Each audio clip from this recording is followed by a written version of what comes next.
transformation in Kenya. However, there was a question on what do we do about policies next?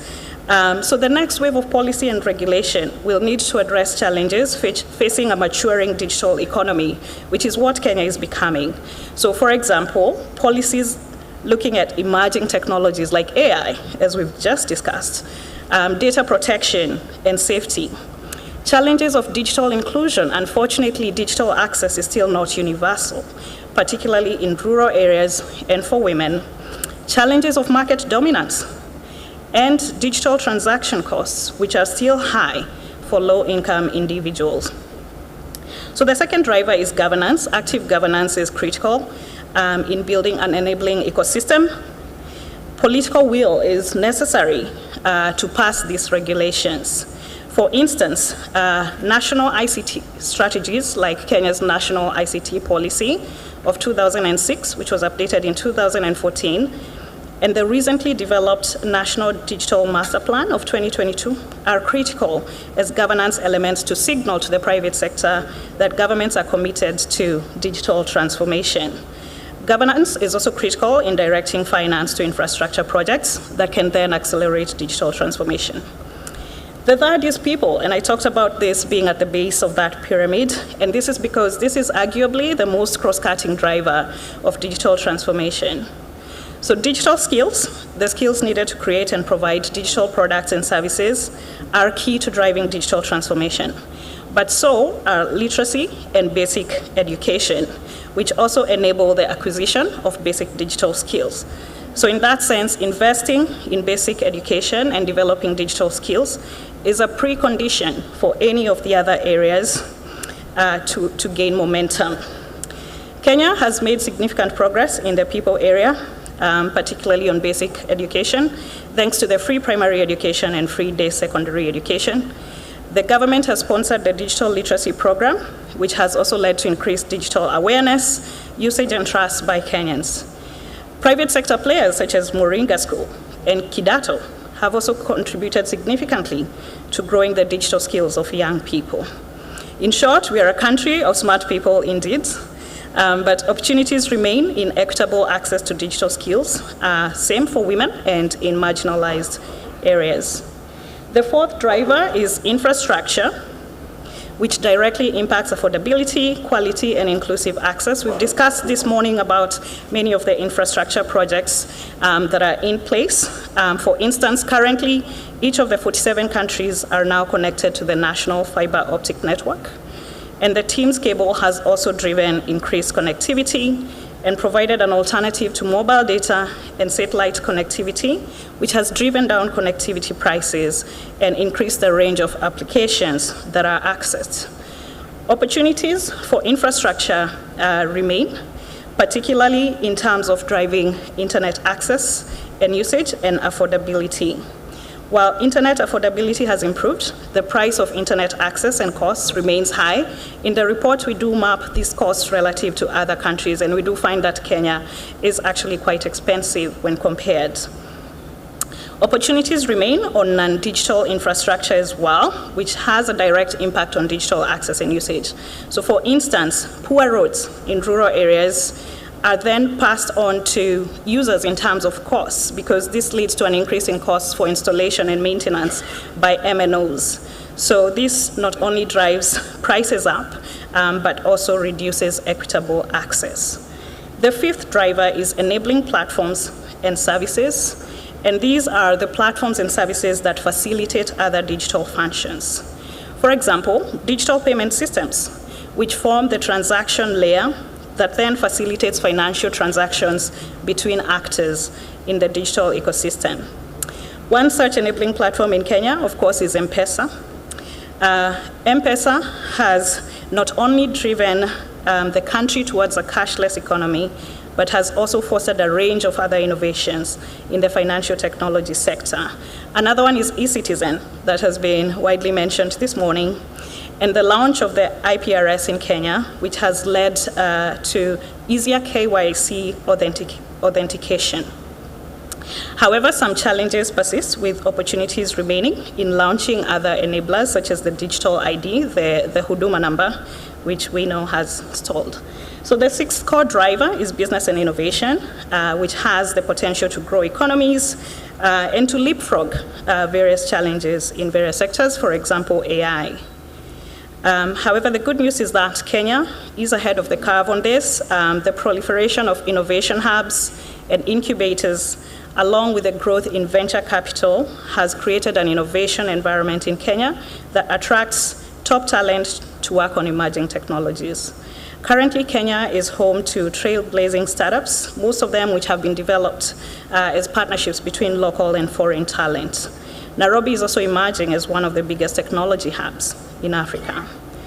However, innovation developments are only possible once the foundational areas, e.g. skills, infrastructure, and enabling platforms and services are in place.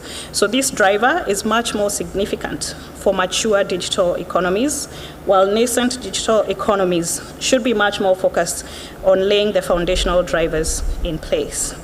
So we also have the two exogenous drivers that we mentioned, digital champions, and this is a visionary leader within government or civil society who drives digital adoption and transformation.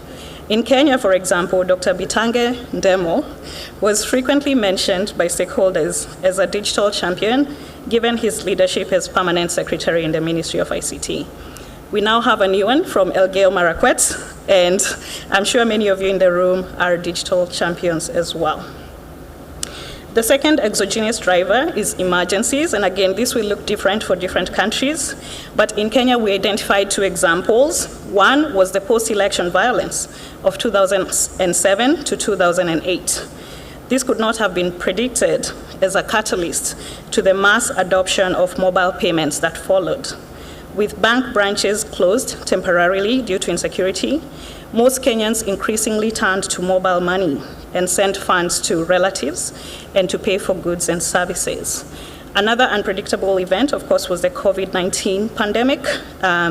Its biggest impact has been the societal shift towards remote work and a cashless economy. With paper money believed to be a potential source of virus transmission, of course, this accelerated the use of these platforms. So overall, this is what a digital driver's template could look like at a national level. And we encourage other countries to test this out. And with all these commendable successes and some notable areas for further progress, what can we take away from Kenya's journey? We consistently landed on an overarching insight regarding digital transformation. It's not linear, and governments must position themselves favorably at every juncture. So what this may mean in one country will likely look different. That said, this report has provided insights into how the actions of Kenya's public, private, and civil society actors, as well as the outcomes of unpredictable events, can catalyze digital transformation. So we hope this will be helpful as you read through, and please reach out to the ICT Authority or the Dalberg Group in case of any questions. Thank you. A round of applause for Maureen, please.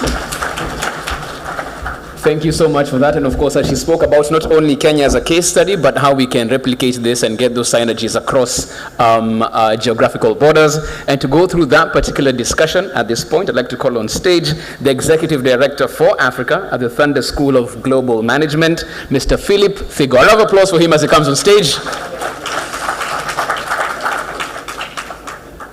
Asante sana. Philip, floor is yours. Good morning. Oh, good afternoon. Just checking. Good afternoon once again. You want to stretch? You're good.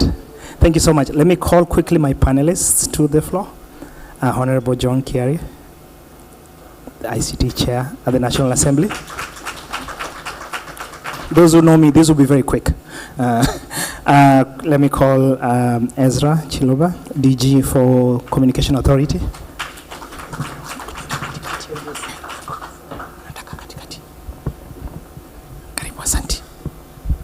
Let me call David Bunei, Managing Director for Kenya for Oracle. Quickly, George Njuguna, Director at Safaricom. Clayton Naidu spoke in the morning. Please feel free to sit. We will have to work on our agenda next time. And Wycliffe Selebwa, Country Director for Dell. Karibu, karibu, karibu. Do you have enough seats? Good. We'll try to be quick.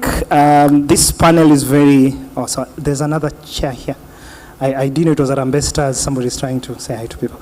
You want to sit here. Thank you so much. I'll be very quick. Basically, this panel is looking at a couple of things. And being the first panel, I think we have to be careful to the extent of not to repeat what was said in the morning, but to the extent of laser focusing on what we've been asked around connectivity and inclusivity. I think that has been an underlying pillar from today's morning discussions, especially with the Prime Cabinet Secretary. The other piece, of course, that has been coming subtly throughout the morning was the issue of acceleration, because technology is accelerating at a pace that we are struggling to keep up. When we talk about AI, it's really the acceleration of where we think things are moving. And so there's basically an urgency. And that urgency requires agility. And this is why this panel has been put together. And so in the interest of time, I already had a prior conversation with my panelists so that they can laser focus to the extent of what the institutions are, what they are doing around inclusivity with regards to connectivity. And the essence of how I framed the discussion was connectivity is not just about physical connectivity of devices to the internet.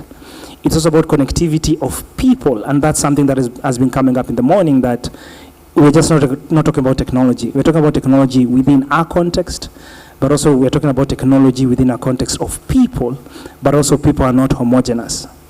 That people are different, and I will raise it again, my panel is male only, so let's also think about women. Let's also think about persons with disability. Let's also think about young people.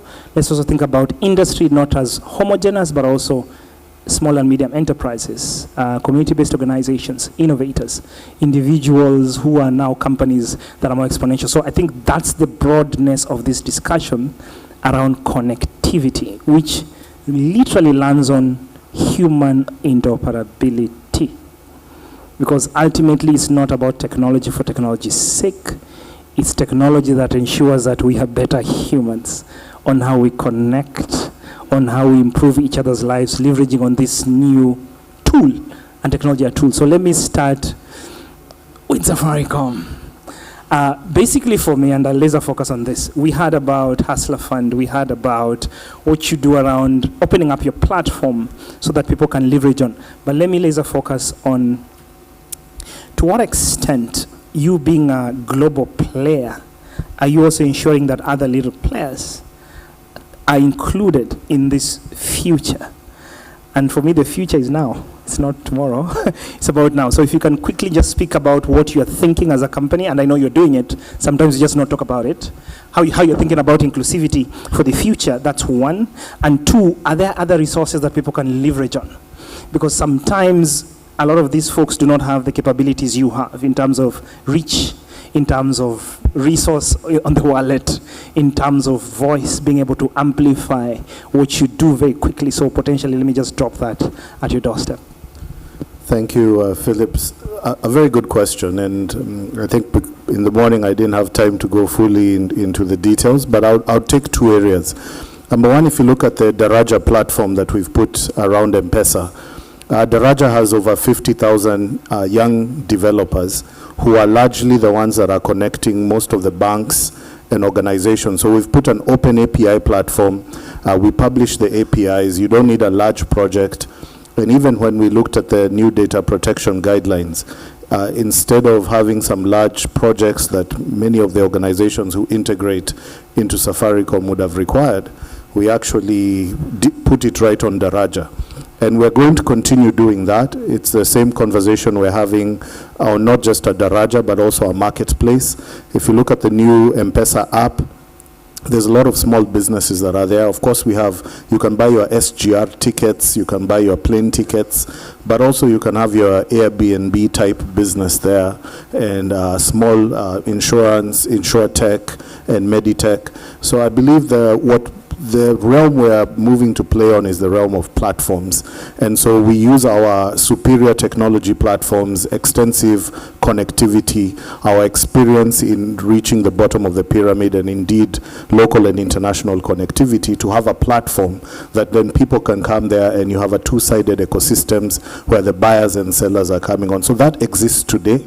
We're going to continue to expand it, and the work now happening with government is how do we move it beyond M-Pesa. And I think some of the conversations with like the teams on eCitizen and County are saying, well, and I know a lot of my partners are here, we're saying we don't want a closed platform. We want an open architecture where everybody can participate